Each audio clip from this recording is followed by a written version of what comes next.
Foreword.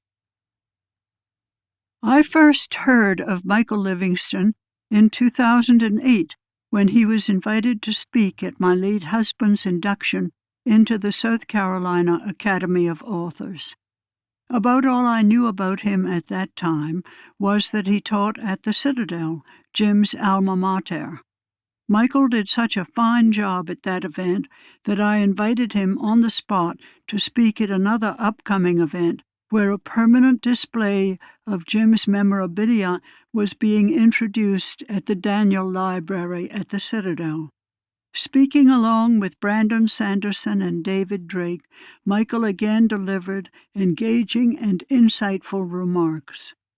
A couple of years later, Michael was invited to deliver a presentation on the Wheel of Time at a fan event.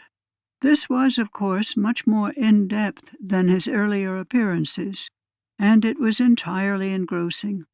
It was quite obvious that he had a great understanding of how Jim had put the series together and the countless sources that he wove into the story.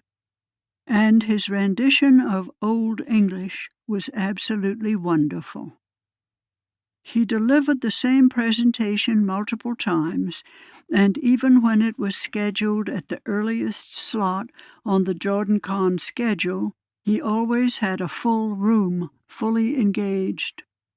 Over the years, Michael became a friend, and while we were working on the final 3 books, Team Jordan consulted with Michael on working out the details of the last battle.